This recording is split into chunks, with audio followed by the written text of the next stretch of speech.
Good morning పిల్లలు. Welcome to the Sunday school program. అందరూ బాగున్నారా పిల్లలు? మరి ఒకసారి దేవుడు మనకి కృపనిచ్చాడు.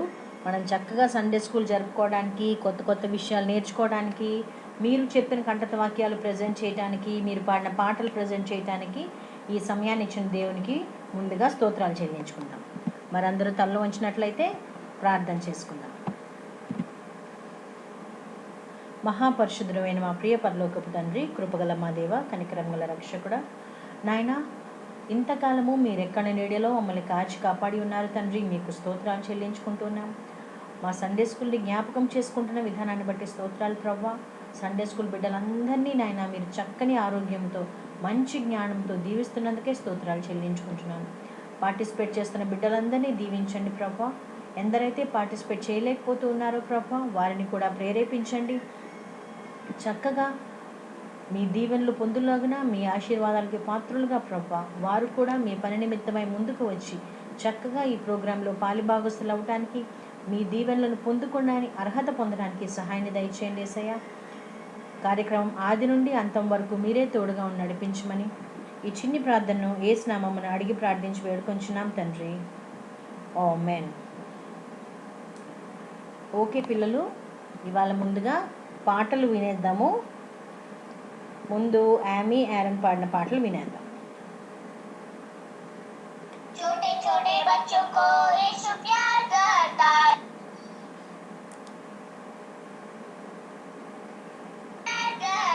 छोटे छोटे बच्चों को यीशु प्यार करता, छोटे छोटे बच्चों को यीशु प्यार करता, सब छोटे बच्चों को।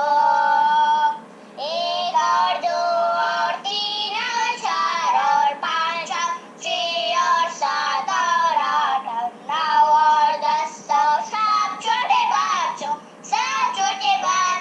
को। కొమ్మనై రెమ్మనై ఫలించెదా, మొగ్గనై తీగనై పుష్పించెదా. కొమ్మనై రెమ్మనై ఫలించెదా, మొగ్గనై తీగనై పుష్పించెదా. చక్కని చిగురులతో, తీయని ఫలములతో, చక్కని చిగురులతో, తీయని ఫలములతో ఆత్మ ఫలము ఫలించి వర్ధిల్లేదా. కొమ్మనై రెమ్మనై ఫలించెదా, మొగ్గనై తీగనై పుష్పించెదా. కొమ్మనై రెమ్మనై ఫలించెదా, మొగ్గనై తీగనై పుష్పించెదా. రక్షవలిలా ఎదిగి యేసయ్యలో ఒదిగి, రక్షవలిలా ఎదిగి యేసయ్యలో ఒదిగి, అల్లుకొని మల్లుకొని వ్యాపించెదా. కొమ్మనై రెమ్మనై ఫలించెదా, మొగ్గనై తీగనై పుష్పించెదా. కొమ్మనై రెమ్మనై ఫలించెదా, మొగ్గనై తీగనై పుష్పించెదా. గుడ్. ఇప్పుడు స్టెల్లా, అన్విత్ పాటలు పాడేస్తున్నారు.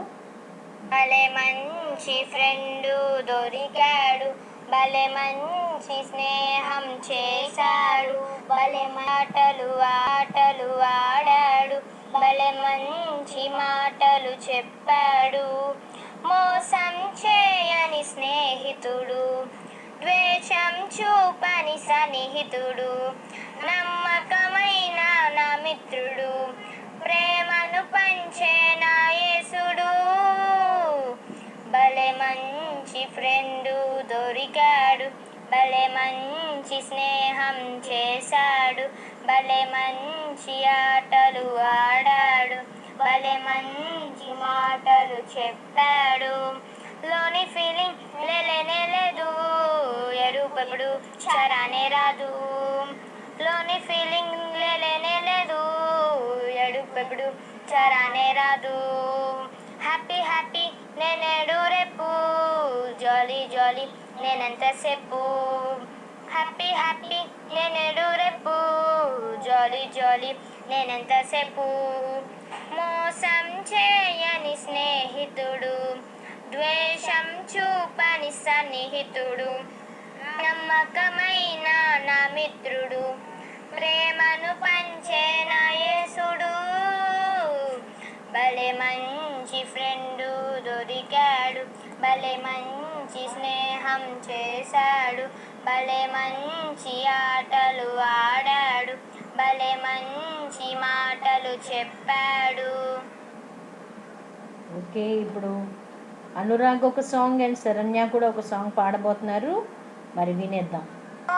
God's love to me is wonderful. God's love to me is wonderful. God's love to me is wonderful. God's love to me so high I can't get over it. So high I can't get over it. So high I can't get over it. God's love to me so wide I can't get over around it. So wide I can't get around it. So wide I can't get around it. God's love to me so deep I can't get under it. So deep I can't get under it. So deep I can't get under it. God's love to me. ఎన్నెన్ని తలంతులు నీలో ఉన్నావో అన్ని రెట్టింపుగా చేయ నీవు సిద్ధమా. ఎన్నెన్ని తలంతులు నీలో ఉన్నావో అన్ని రెట్టింపుగా చేయ నీవు సిద్ధమా. 5 తలాంతులు పని చేసెను, 2 తలాంతులు 4 చేసెను. 5 తలాంతులు పని చేసెను, 2 తలాంతులు 4 చేసెన్. 1 తలాంతును 2గా చేయని వాడు నీలో దాచి ఉంచి త్రోయబడున్. 1 తలాంతును 2గా చేయని వాడు నీలో దాచి ఉంచి త్రోయబడున్. ఎన్నెన్ని తలాంతులు నీలో ఉన్నావో అన్ని రెట్టింపుగా చేయ నీవు సిద్ధమా. ఎన్నెన్ని తలాంతులు నీలో ఉన్నావో అన్ని రెట్టింపుగా చేయ నీవు సిద్ధమా. మంచి నమ్మకమైన నా దాసుడా, ఉత్తమమైన ప్రభుదాసుడా.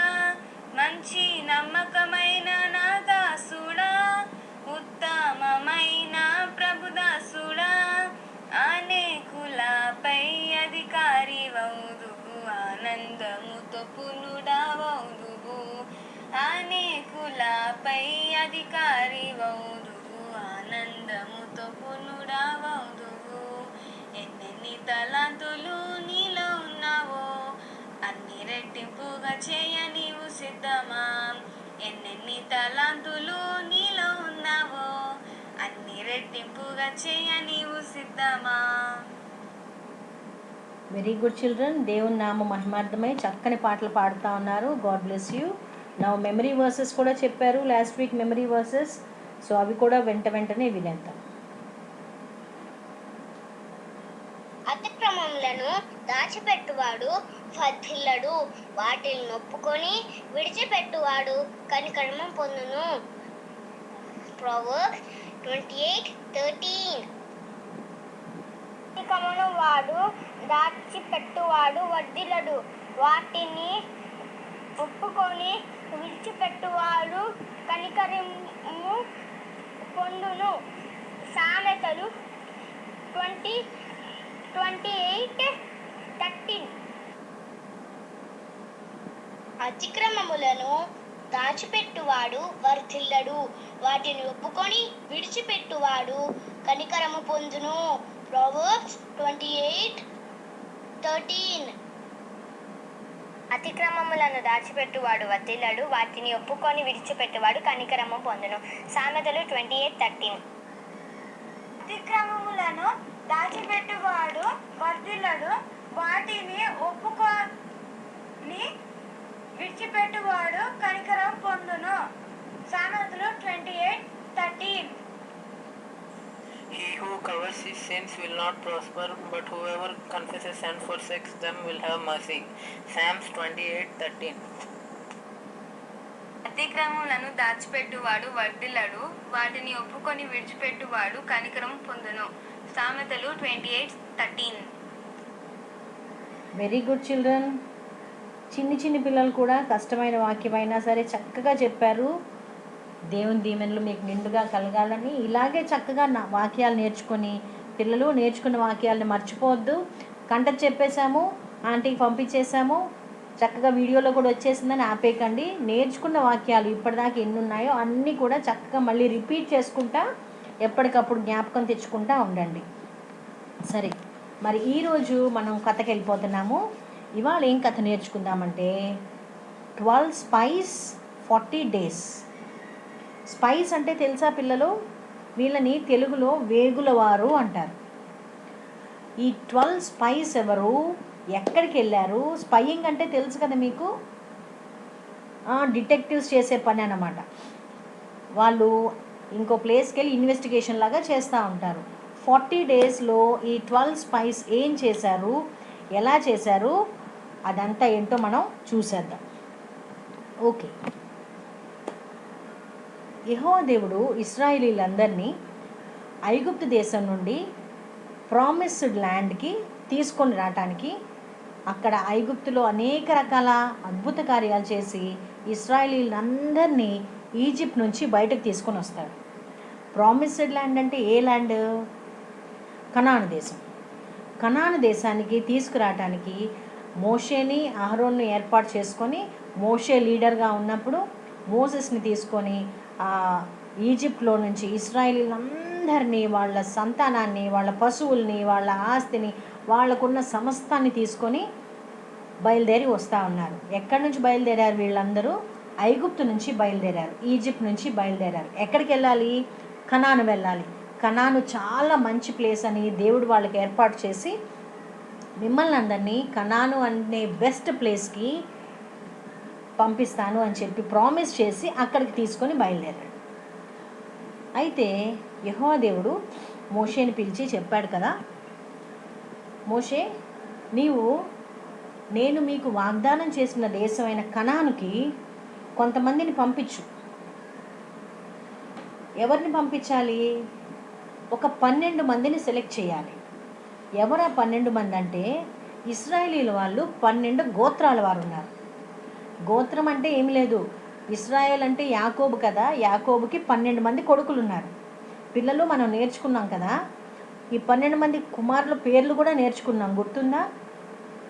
రూబేను, షిమ్యోను, లేవి, యూదా, ఇస్సాకారు, జెబూలూను మనం చక్కగా నేర్చుకున్నాం కదా. దాను, నఫ్తాలి, గాదు, ఆషేరు, యోసేపు, బెన్యామీను అని చక్కగా గడగడగడ చెప్పేవాళ్ళు కదా మీరు.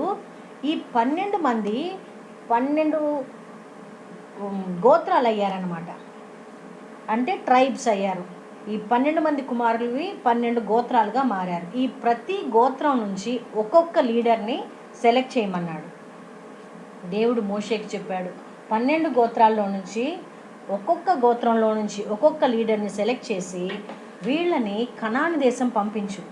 నేను వాగ్దానం చేసిన దేశం ఎలాగుందో చూసి రమ్మని చెప్పు, ఒకసారి వాళ్ళని పంపించు అంటే, సరే మోషే దేవుని మాట విని 12 మందిని సెలెక్ట్ చేసి పిలిచాడు.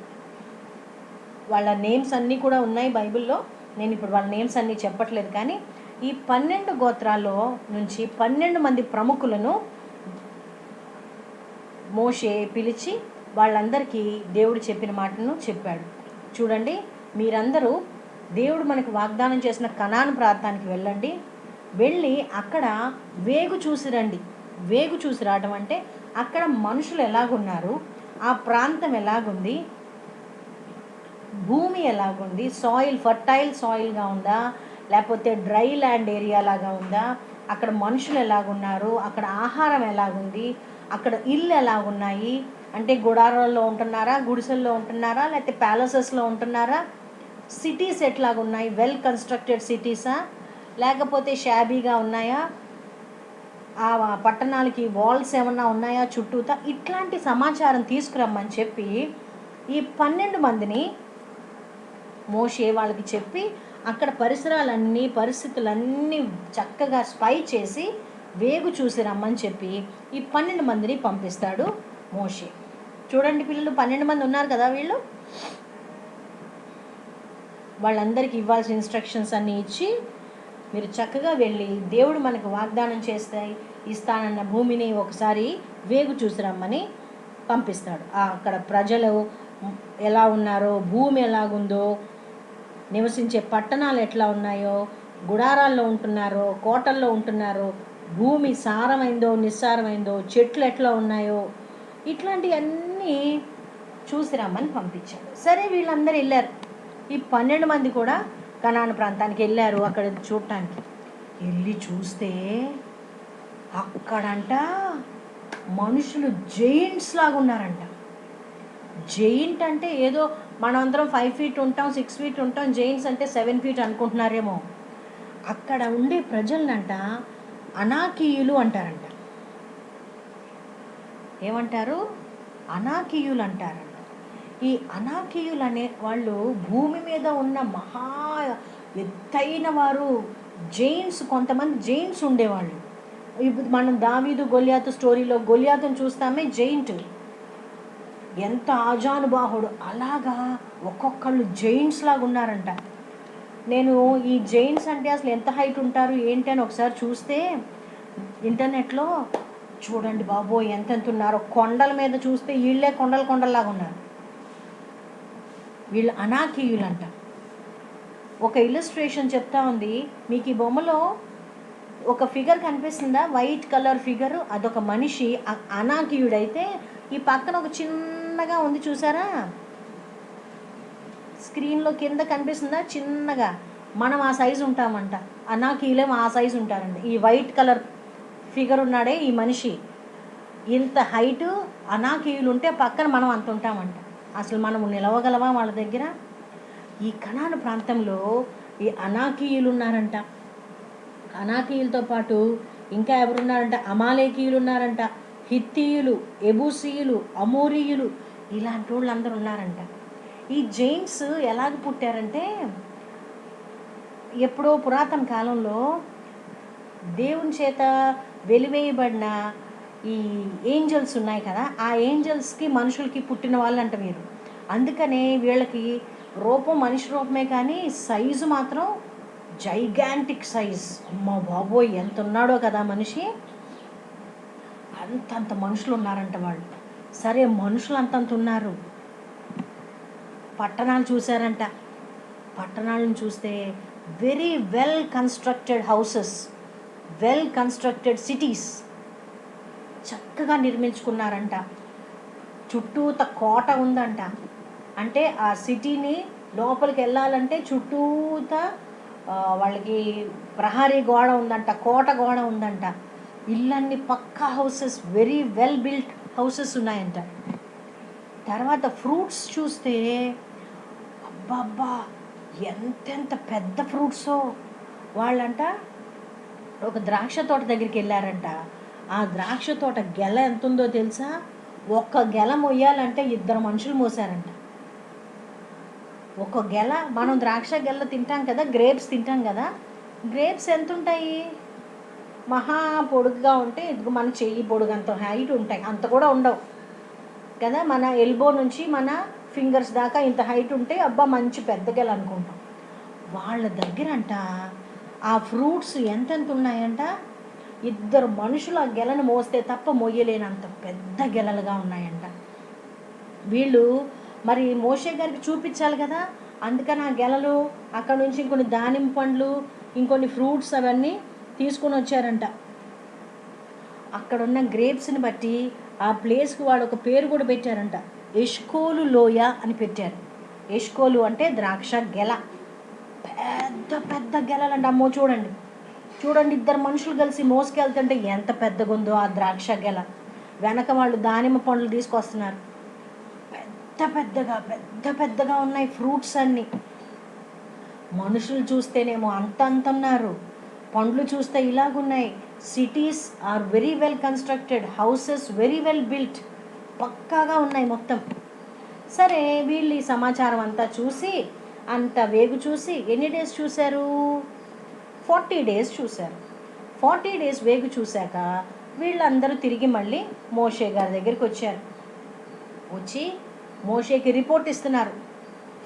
మోషే గారు, మీరు పంపించినట్టే మేము వెళ్ళామండి, కనాన్ దేశానికి వెళ్ళాము. అది నిజంగా ఎక్సలెంట్ ప్లేస్. అక్కడ నిజంగానే పాలు తేనెలు ప్రవహిస్తున్నాయి. అంటే highly fruitful place, very fertile land, చాలా మంచి ప్లేస్ అది. నిజంగానే సమృద్ధి, అక్కడ ఏది చూసినా మహా సమృద్ధిగా ఉంది. ఆ సమృద్ధిని చెప్పడానికే దాన్ని పాలు తేనెలు ప్రవహించే దేశంగా వాళ్ళు చెప్తున్నారు అనమాట. ఇక్కడ పాలు తేనెలు ప్రవహించే దేశమే, చాలా శ్రేష్టమైన భూమి. మేము అక్కడికి వెళ్ళి కొన్ని పండ్లు తెచ్చాం, ఇదిగోండి చూడండి. అయితే అక్కడ మనుషులు మాత్రం ఉన్నారు, చూడండి ఎలా చెప్తున్నాడు.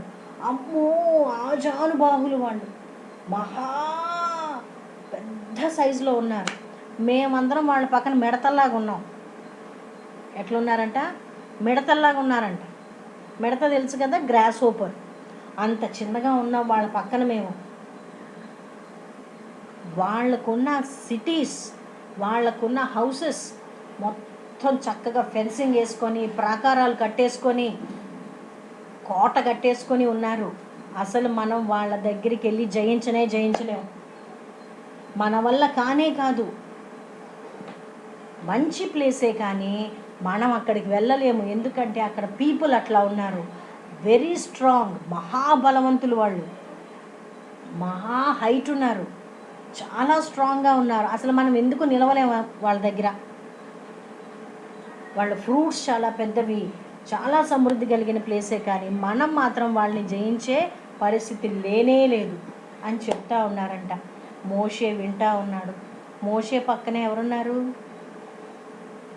మోషే పక్కనే యువతల పక్కన ఉన్న ఆయన అహరోను. మోషే అహరోన్లకు చెప్తా ఉంటే వాళ్ళిద్దరు వింటా ఉన్నారు. మనం మాత్రం ఎట్టి పరిస్థితుల్లో అక్కడికి వెళ్ళలేము, వెళ్తే వాళ్ళని జయించలేము, మనం కంప్లీట్గా నాశనం అయిపోవటమే అని చెప్తా ఉండేటప్పటికి జనమందరిలో గలిబిలి మొదలైంది. అయ్యో అయ్యో అయ్యో, మమ్మల్ని అందరినీ ఎందుకు తీసుకొచ్చావయ్యా మోషే, ఓ అహరోను, మీ ఇద్దరు కలిసి మమ్మల్ని అందరినీ ఐగుప్తులో నుంచి ఇక్కడ తీసుకొచ్చేశారు. మేము హాయిగా అక్కడే ఉన్నా పోయేది కదా, అనవసరంగా మమ్మల్ని అందరినీ ఇక్కడికి లాక్కొని వచ్చారు. మనమా ఆ ప్లేస్కి వెళ్ళలేం. కనాన్ గురించి వీళ్ళు చెప్తున్న విషయాలు వింటే ఇక మా ప్రాణాలు ఇక్కడే పోయేటట్టున్నాయి. ఏమాత్రం మనం జయించలేమని అర్థమైపోయింది. అలాంటప్పుడు మమ్మల్ని ఎందుకు అసలు ఇక్కడ తీసుకొచ్చారు, పదండి మనందరం వెళ్ళిపోదాం అని చెప్పి సణుగుడు మెల్లిగా మొదలేశారు. గొడవ చేసేస్తుంటే అప్పుడు ఎంతమంది వెళ్ళారు పిల్లలు? వేగు చూడటానికి ఎంతమంది వెళ్ళారు? 12 మెంబర్స్ వెళ్ళారు, 12 మంది వెళ్ళారు. గోత్రానికి ఒకళ్ళు చొప్పున 12 గోత్రాల నుంచి ఒక్కొక్కళ్ళు వెళ్ళారు. ఈ 12 మందిలో 10 మంది అయితే ఇలా నెగిటివ్గా చెప్తా ఉన్నారు, కానీ వాళ్ళలో 2 మాత్రం లేచి మీరేం భయపడక్కర్లేదు, వాళ్ళు బలవంతులే, కానీ మనం నమ్ముకున్న మన దేవుడు ఇంకా శక్తిమంతుడు, మనం వెళ్ళగలం, మనం వాళ్ళని జయించగలము. చక్కటి మాట చెప్తా ఉన్నారు వాళ్ళు. ఏమంటున్నారు? మేము చూసిన దేశము చాలా శ్రేష్టమైన దేశం, ఎంతో మంచి దేశము. అంత మంచి దేశంలో దేవుడు మనల్ని ప్రవేశపెడతా అంటున్నాడు కదా. మన ప్రవర్తన సరిగా ఉండి దేవునికి ఇష్టంగా మన ప్రవర్తన ఉంటే, దేవుడు మనల్ని ఎందు ఆనందించేలాగా మన బిహేవియర్ ఉంటే, దేవునికి అయిష్టమైన కార్యాలు ఏమీ మనం చేయకుండా ఉంటే దేవుడు మనకు తోడుగా ఉంటాడు. మనం డెఫినెట్లీ ఆ ప్లేస్కి వెళ్ళగలము. ఆ ప్లేస్ దేవుడు మనకి ఇచ్చేస్తాడు. మీరేం భయపడకండి, వాళ్ళని చూసి భయపడద్దు, యెహోవా మనకు అది ఇస్తాడు అని కాన్ఫిడెంట్గా చెప్పారంట ఇద్దరు. ఈ ఇద్దరు పేరు చెప్పమంటారా? ఒక ఆయన పేరు కాలేబు, ఇంకొక ఆయన పేరు యెహోషువ. ఏం పేర్లమ్మా వీళ్ళిద్దరు పేర్లు? ఒక ఆయన కాలేబు, ఇంకొక ఆయన యెహోషువ. వీళ్ళిద్దరు మాత్రం మిగిలిన 10 మంది అమ్మో మనం అక్కడికి వెళ్ళలేము, మనం చచ్చిపోతాము, మనం మిడతల్లాగా ఉన్నాము, వాళ్ళు జైంట్స్ లాగా ఉన్నారు అని ఎంత నెగిటివ్ ఫీడ్బ్యాక్ ఇచ్చినా వీళ్ళిద్దరు మాత్రం నో నీడ్ టు వర్రీ. దేవునికి ఇష్టానుసారంగా మనం జీవిస్తే, ఆయన మన యందు ఆనందిస్తే, ఆయన చిత్తానికి లోబడి ప్రవర్తిస్తే, God is definitely going to give you that land. మనకి దేవుడు తప్పకుండా ప్లేస్ ఇస్తాడని చెప్పి కాన్ఫిడెంట్గా చెప్తా ఉన్నారు. చెప్తా ఉంటే ఈ ఇశ్రాయేలీలందరికీ వీళ్ళు చెప్పే మంచి మాటలు నచ్చలా. ఏమయ్యా వాళ్ళు అంతంత ఉన్నారని చెప్తుంటే, చచ్చిపోతామని చెప్తుంటే వెళ్దామంటారేంటి మీరు అని చెప్పి ఈ కాలేబుని యెహోషువని చంపేద్దామని రాళ్ళు తీసుకొని బయలుదేరారు. అందరు రాళ్ళు తీసి ఇసిరైపోతున్నారు వీళ్ళ మీద. ఎప్పుడైతే వీళ్ళని రాళ్లతో కొట్టేసి చంపేద్దామని అందరు రాళ్ళు ఎత్తారో కరెక్ట్గా ఆ టైంకి అక్కడ ప్రత్యక్ష గుడారంలో యెహోవా మహిమను చూశారు వాళ్ళు. ఇక్కడ ఈ సీన్లో బ్యాక్గ్రౌండ్లో చూడండి పిల్లలు, అక్కడ వెనకాల ఎల్లో కలర్ లైట్ పడతా ఉందా, అది ప్రత్యక్షపు గుడారం. ప్రత్యక్ష గుడారం అంటే ఏంటంటే యెహోవా దేవుడు ఇశ్రాయేలీలకి ఏమి ఆజ్ఞాపించాలన్నా, ఏమి ఇన్స్ట్రక్షన్ ఇవ్వాలన్నా యెహోవా దేవుని మహిమ ఆ ప్రత్యక్ష గుడారం మీదకి వచ్చేది. అప్పుడు మోషే గారు ఆ ప్లేస్కి వెళ్ళి దేవునితో మాట్లాడి దేవుడు చెప్పిన మాటలను ఇశ్రాయేలీలకి అందిస్తూ ఉండేవాళ్ళు. ఇన్స్ట్రక్షన్స్ అన్నీ పాస్ ఆన్ చేస్తూ ఉండేవాళ్ళు అన్నమాట.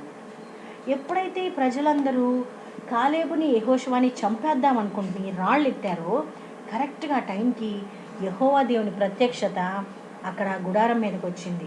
రాగానే మోషే గారు ఏం చేస్తారు, గబగబా వెళ్ళి దేవుని సన్నిధిలో మోకరించి దేవుని ఏం సెలవిస్తున్నాడో విని అది వచ్చి చెప్పాలన్నమాట వీళ్ళకి. సరే మోషే గారు వెళ్ళారు ప్రత్యక్ష గుడారంలోనికి, మోకరించి వెయిట్ చేస్తూ ఉన్నాడు దేవుడు ఏం చెప్తాడా అని. అప్పుడు దేవుడు మాట్లాడతా యెహోవా దేవుడు అంటా ఉన్నాడు కదా, ఎంతకాలం నన్ను నమ్మకుండా ఉంటారయ్యా ఈ ఇశ్రాయేలీలు? మోషే చెప్పు. మోషేతో మాట్లాడుతూ ఉన్నాడు, ఐగుప్తులో నేను ఎన్ని అద్భుత కార్యాలు చేశానో చూడలేదా వాళ్ళు? ఎన్ని తెగుళ్ళు పంపించి ఐగుప్తులో నుంచి విడుదల చేసి వీళ్ళని క్షేమకరంగా బయటికి తీసుకొచ్చానే.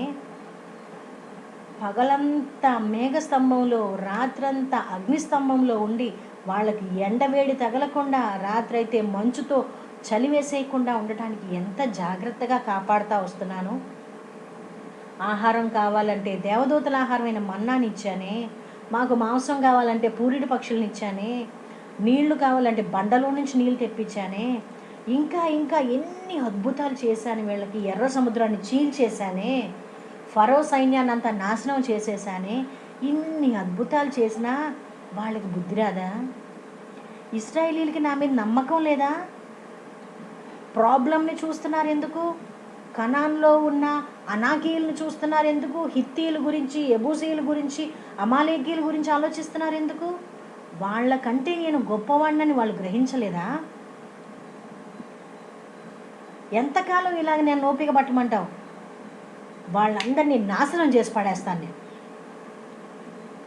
నన్ను నమ్మని వాళ్ళని, నన్ను ఇన్ని అద్భుతాలు చేసిన తర్వాత కూడా నా గ్రేట్నెస్ని తెలుసుకోలేని వారిని నేను క్షమించను. వాళ్ళందరినీ ఇప్పుడే నాశనం చేసేస్తాను. నన్ను నమ్మి ఒక ఇద్దరు మాత్రం మాట్లాడారే, కాలేబు యెహోషువ, వాళ్ళిద్దరిని మాత్రమే నేను బ్లెస్ చేస్తాను, మిగిలినందరినీ నాశనం చేస్తాను. మోషే జాగ్రత్తగా విను. వెళ్ళిన 12 మందిలో 10 మంది నెగిటివ్ విషయాలు చెప్పారు. వాళ్ళందరినీ తెగులుతో చంపేస్తాను. కాలేబుని యెహోషువని మాత్రమే మిగులుస్తాను. అంతేకాదు, మీరు ఈజిప్ట్లో నుంచి బయలుదేరారు కదా, బయలుదేరి కనాను వెళ్ళటానికి మిమ్మల్ని అసలు ఎవ్వరిని తీసుకెళ్ళను. అక్కడి నుంచి బయలుదేరిన ఒక్కడు కూడా కనాన్లో ప్రవేశించడు. Because you did not believe me. నా యందు నమ్మకం ఉంచలేదు, నా శక్తి యందు నమ్మకం ఉంచలేదు. అద్భుత కార్యాలన్నీ చూసి సాక్షులుగా ఉన్నారు, కానీ నన్ను నమ్మటానికి మీకు ఇష్టంగా లేదు. కాబట్టి అక్కడి నుంచి బయలుదేరిన ఒక్కడు కూడా కనాన్లో ప్రవేశించడానికి వీల్లేదు. వాళ్ళందరూ ఇక్కడే చనిపోతారు. చిన్న చిన్న పిల్లలు ఉంటారే, 18 years లోపోళ్ళు, వీళ్ళందరినీ మాత్రం నేను కనాన్ తీసుకెళ్తాను. కానీ పెద్దవాళ్ళని ఎవ్వరిని, 20 years దాటిన వాళ్ళు ఎవ్వరిని కూడా నేను కనాను తీసుకెళ్ళను. అందరినీ అరణ్యంలోనే నాశనం చేస్తాను. పైగా కనాను చాలా దగ్గర వెళ్ళి రావచ్చు అనుకుంటున్నారు కదా, వీళ్ళు కూడా వెళ్ళారుగా. 12 మంది వెళ్ళారు, వచ్చారు, చెప్పారు. అంత తక్కువ డిస్టెన్స్లో ఉందన్నమాట కనాన్.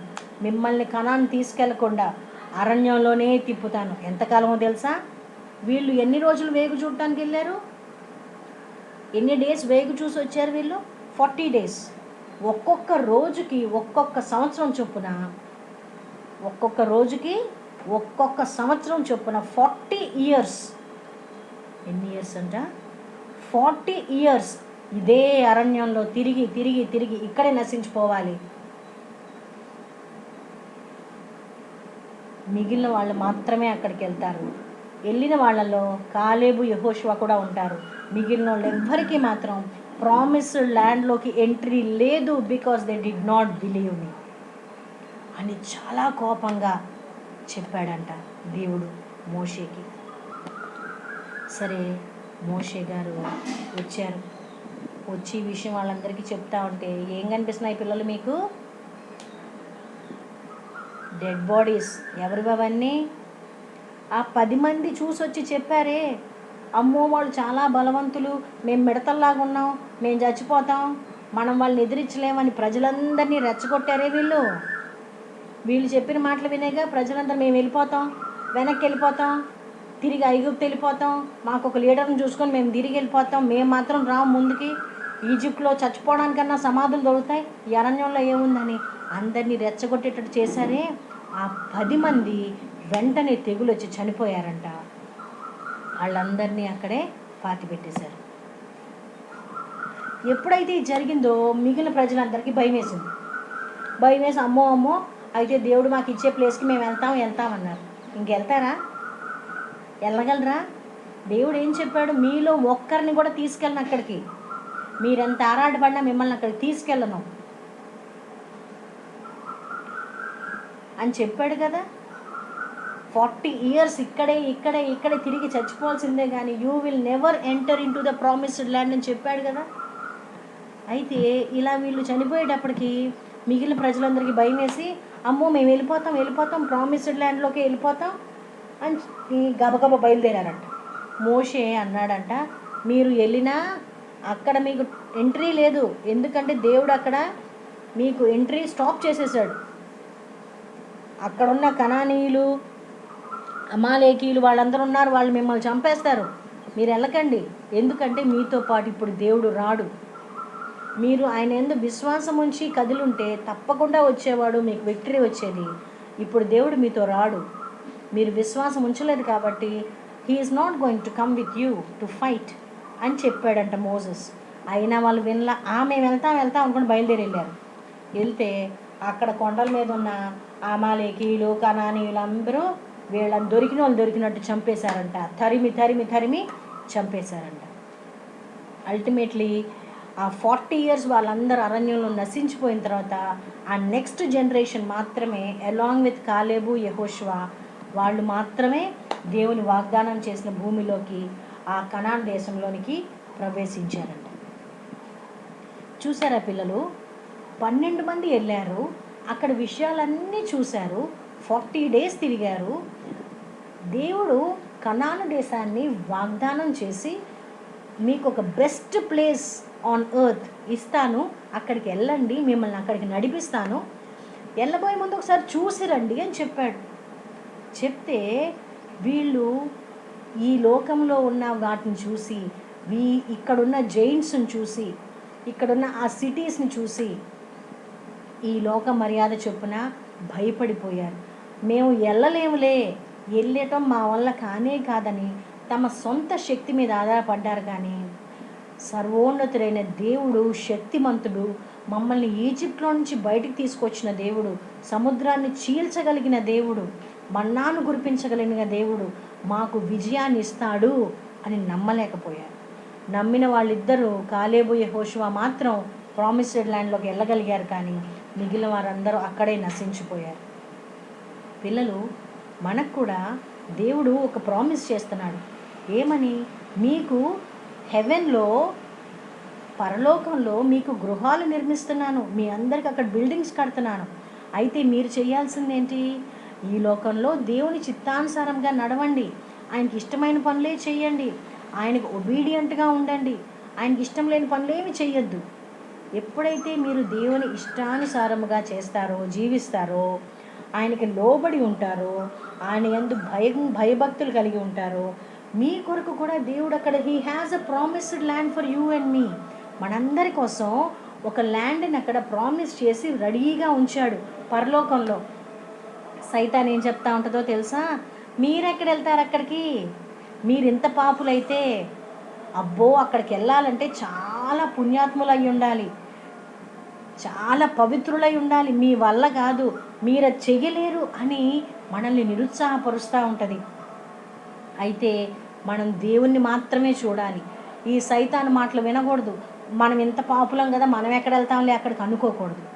దేవుడు తన కుమారుడైన యేసు ప్రభువుని మన కోసం పంపించి మన నిమిత్తం శ్రమపడి సిలువనుంది, దాని ద్వారా మనకి రక్షణ ఇచ్చి ఆ హెవెన్లో ఉన్న ఆ సిటీకి మనకి he has open the gates, మనకి ద్వారాలు తెరిచి ఉన్నాడు. కాబట్టి మనము దేవుణ్ణి చూస్తూ నడుచుకోవాలి. దేవుని వెంటే వెళ్ళామనుకోండి, చక్కగా మనకు ఆ సిటీ మన సొంతం అయిపోతుంది. ఎందుకంటే మనకి ప్రామిస్ చేసేసాడు దేవుడు, there is a city which I'm building for you అని.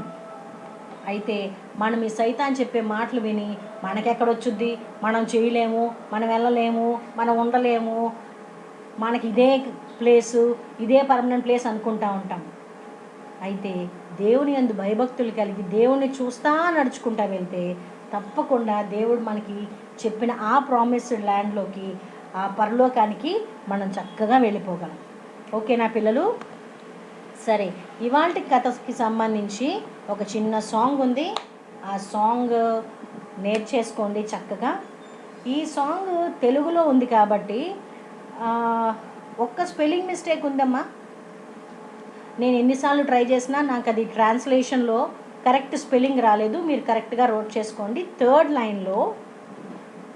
లైన్లో అది ప్రాకారము గల పట్టణము, ప్రకారం అని పడింది, ప్రాకారము గల పట్టణము. somehow I could not edit it. Right, పాట పాడతాను, నేర్చేసుకోండి.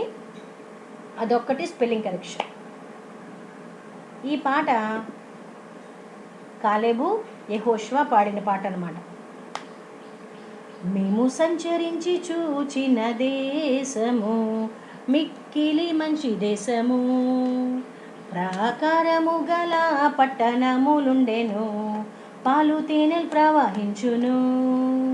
మేము సంచరించి చూచిన దేశము మిక్కిలి మంచి దేశము, ప్రాకారము గల పట్టణములుండెను, పాలు తేనెలు ప్రవహించును. తిరిగితిమి 40 దినముల్, తెచ్చితిమి దేశపు పండ్లన్. తిరిగితిమి 40 దినముల్, తెచ్చితిమి దేశపు పండ్లన్. దేవుడే మనకు తోడు నీడని ధైర్యముతో సాగెదము, దేవుడే మనకు తోడు నీడని ధైర్యముతో సాగెదము.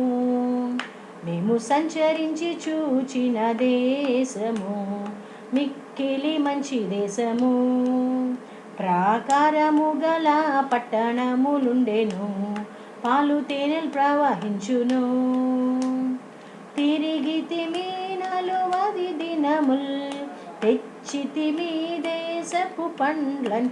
దేవుడే మనకు తోడు నీడని ధైర్యముతో సాగెదము, దేవుడే మనకు తోడు నీడని ధైర్యముతో సాగెదము. ఓకే పిల్లలు? కాబట్టి మనకిచ్చిన ఆ టార్గెట్, మనకి ప్రామిస్ చేసిన ల్యాండ్లోకి మనం వెళ్ళటానికి ఈ లోకంలో మనం జీవించినప్పుడు యథార్థంగా జీవించాలి, దేవునికి లోబడి ఉండాలి. దేవునికి ఇష్టం లేని పనులు మనం ఏమన్నా చేస్తున్నామేమో చెక్ చేసుకొని వాటిని విడిచిపెట్టేసి ఆయన ఇష్టానుసారముగా, ఆయన చిత్తానుసారంగా జీవించినట్లయితే చక్కగా మనకి ఉన్న ప్రామిస్డ్ ల్యాండ్లోకి మనకి ఎంట్రీ ఇచ్చేస్తాడు దేవుడు. ఓకే, మెమరీ వర్స్ చూసేద్దాం. If the Lord is pleased with us, He will lead us into that land, a land flowing with milk and honey, and He will give it to us. Numbers 14:8. సంఖ్యాకాండము 14వ అధ్యాయము 8వ వచనము. యెహోవా మనయందు ఆనందించిన ఎడల ఆ దేశములో మనలను చేర్చి దానిని మనకిచ్చును, అది పాలు తేనెలు ప్రవహించు దేశం. కాబట్టి దేశం అంటే ఇక్కడ కనాను దేశమే కాదు పిల్లలు. What God is promising to you and me, మనకి ఉన్న ఆ పరలోక పట్టణంలోనికి మనకి if God is pleased with us, మన యందు దేవుడు ఆనందించగలగాలి. ఎప్పుడు ఆనందిస్తాడు? మనము ఆయన చిత్తానుసారంగా ఆయనకి ఇష్టమైన బిడ్డలుగా ఉన్నప్పుడు మన యందు ఆనందిస్తాడు. అప్పుడు ఆ పరలోక పట్టణంని మనకి ఇస్తాడంట. ఓకే, చక్కగా మెమరీ వర్స్ నేర్చుకోండి పిల్లలు. మరి చివరిగా మనం క్లోజింగ్ ప్రేయర్ చేసేసుకుంటే ఇంకా ముగించేసుకుందాం. మహాపరిశుద్ధులైన మా ప్రియ పరలోకపు తండ్రి, కృపగల మా దేవ, కనికరం గల రక్షకుడా, నాయనా నేటి దినమున ప్రభువా, మరి విన్న వాక్యాన్ని బట్టి మీకు స్తోత్రాలు ప్రభువా, నేర్చుకున్న పాటను బట్టి మీకు స్తోత్రాలు యేసయ్యా.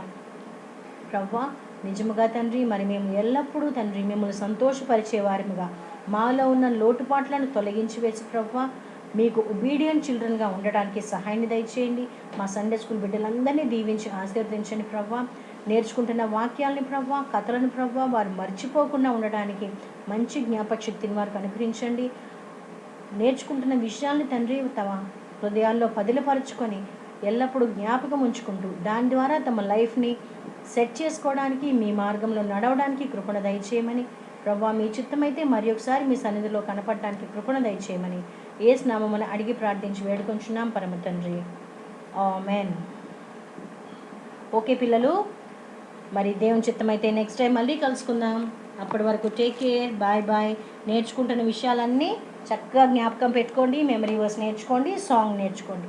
Okay children, bye. God bless you all.